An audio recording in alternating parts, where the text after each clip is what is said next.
Welcome to everything Gujarati channel. તો આજે આપણે ખોરાક વિશે શીખીશું. તો આપણો ખોરાક છે ટાઇટલ.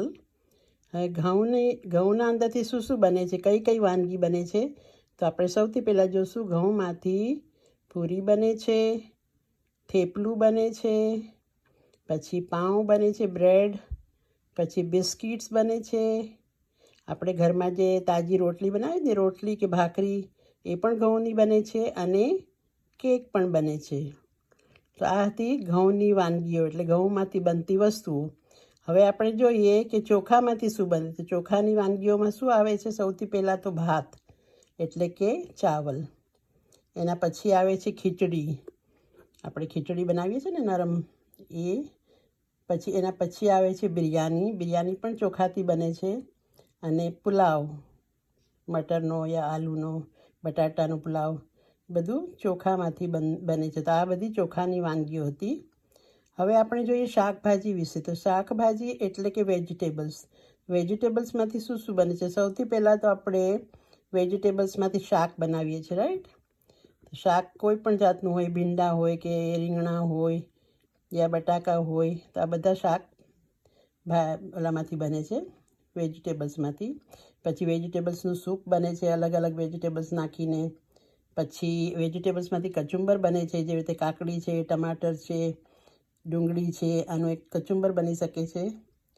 પછી છે લીલા વટાણા, એ પણ વેજીટેબલમાં આવે છે.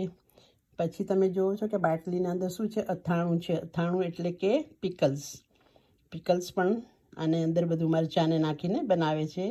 અને છેલ્લે આપણે જોઈશું કે શું દેખાય તમને મોટી બોટલના અંદર? સોસ છે, જાણે કે ચટણી યા ટમાટરની હોય યા પછી બીજી કોઈ પણ વસ્તુની, પણ એ પણ વેજીટેબલ્સ એટલે કે શાકભાજીમાંથી બને છે. હવે આપણે જોઈએ નીચે કે ફળો એટલે ફ્રૂટ્સમાંથી શું બને છે? ફ્રૂટનું સૌથી પહેલાં તો આપણે કાચા પણ ખાઈ શકીએ છીએ અને પછી એનો જ્યુસ પણ કાઢી શકીએ. તો ફ્રૂટ જ્યુસને આપણે કહીશું રસ. એના પછી છે મુરબ્બો. તો જેવી રીતે કેરીનો યા પછી આપણે સફરજનનો, આપણે આ ચીજોનો, પીચનો, આ બધાનો આપણે મુરબ્બો બનાવી શકીએ છીએ, જે આપણે રોટલીમાં ખાઈ શકીએ છીએ. હવે સૌથી નીચે તમે જોશો કે દૂધમાંથી શું શું ચીજ બને છે, રાઈટ? તો સૌથી પહેલાં દૂધ એટલે મિલ્ક. દૂધમાંથી આપણે એને જમાવીએ તો શું બને છે?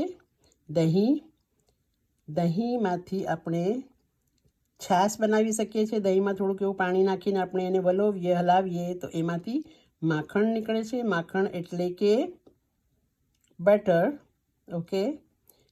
ને છાશ એટલે બટર મિલ્ક, અને દહીં એટલે યોગર્ટ યા કર્ડ. એના પછી આપણે જોઈએ છે કે આઈસ્ક્રીમ પણ આપણે દૂધની અંદર ઓલું નાખીને જમાવીએ તો આઈસ્ક્રીમ બની જાય છે. અને છેલ્લે એમાંથી મીઠાઈઓ પણ બને છે.